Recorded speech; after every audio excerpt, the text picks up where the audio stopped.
دوستو، دنیا میں پہلے بھی ایجادات ہوئے ہیں اور آگے بھی ہوتے رہیں گے، کیونکہ یہ دنیا بہت بڑی ہے اور آج کل کے ایڈوانس دور میں کہیں نہ کہیں کوئی چیز ایجاد ہوتی رہتی ہے۔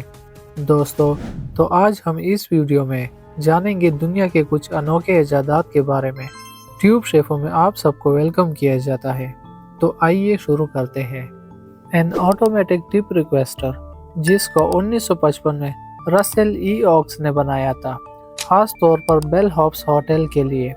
یہ ایک مصنوعی ہاتھ ہوتا تھا جو بیلٹ کے ذریعے کمر پر پیچھے کی طرف کر کے باندھ دیا جاتا اور پھر یہ ٹپ لینے کے لیے استعمال کیا جاتا۔ اگر ٹپ کم دیا جاتا تو 9 سیل کا بورڈ ڈسپلے ہو جاتا، پر یہ انوینٹ کامیاب نہیں ہوا کیونکہ ایک تو ٹپ دینے کے باوجود بھی 9 سیل کا بورڈ ڈسپلے ہو جاتا، جس سے کسٹمر برا فیل کرتا، اور دوسرا یہ ڈراؤنا بھی لگتا تھا۔ فولڈنگ برج، یہ ایک ایمرجنسی میں استعمال ہونے والا برج تھا جس کو 1926 میں نیدرلینڈ کے ایل ڈیتھ نے بنایا تھا۔ یہ تباہی کی صورت میں چھوٹے دریاؤں اور ندیوں کو پار کرنے کے لیے بنایا گیا تھا۔ گلوئنگ ٹائرز، چمکتے ٹائرز، جس کا ڈیزائن 1961 میں امریکن کمپنی گڈ ایئر نے پیش کیا تھا، جو یوریتھیم سے بنے تھے اور روشنی کے لیے اس میں 18 بلب استعمال کیے جاتے تھے۔ بہت سے تجربات ہونے کے باوجود بھی اس کو بڑے پیمانے پر بنانے کا فیصلہ نہیں کیا گیا، کیونکہ یہ ٹائرز ایک تو مہنگے تھے اور لوگوں کی حفاظت کے لیے ٹریفک رولز بھی بدلنے پڑتے، اور اگر اس میں ایک بھی بلب خراب ہو جاتا تو پورے ٹائر کو تبدیل کرنا پڑتا، اور ان ٹائرز کی گرپ گیلی سڑکوں پر بھی مضبوط نہیں تھی۔ کیٹ میاؤ مشین، یہ ایک ڈیوائس ہے جس کو 1960 میں جاپان نے بنایا تھا۔ یہ ڈیوائس 2 واٹ کے موٹر سے چلتی ہے اور یہ خاص طور پر چوہوں کو بھگانے کے لیے استعمال ہوتا ہے۔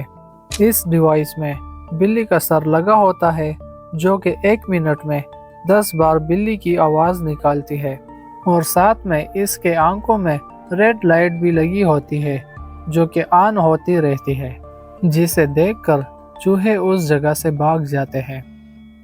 ریڈیو ہیڈ، اسے ایک امریکن میری لی کارپوریشن نے 1949 میں تیار کیا تھا اور اسے مین فرام مارس ریڈیو ہیڈ کے نام سے متعارف کرایا تھا، جس کی قیمت $8 رکھی گئی تھی اور یہ 8 رنگوں میں دستیاب ہوتی تھی۔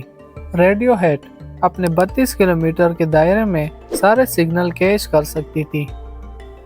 بیڈ گلاسز، جس کو 1936 میں بنایا گیا تھا، جسے پہن کر لیٹ کے بھی بک ریڈ کی جا سکتی تھی 45 ڈگری میں، اور اسے پہن کر پیدل چلتے وقت پاؤں کو بھی دیکھا جا سکتا تھا۔ مشکل ہے کہ آج کل کے وقتوں میں اس طرح کی کوئی چیز ملے۔ ایمفیبیس سائیکل، جسے 1932 میں ایجاد کیا گیا تھا، یہ انسانی طاقت پر چلنے والی سائیکل ہے جو پانی اور زمین دونوں پر چلائی جا سکتی ہے، جس میں ہوا سے پرماننٹ بھرے ہوئے 4 فلوٹس لگے ہوتے ہیں۔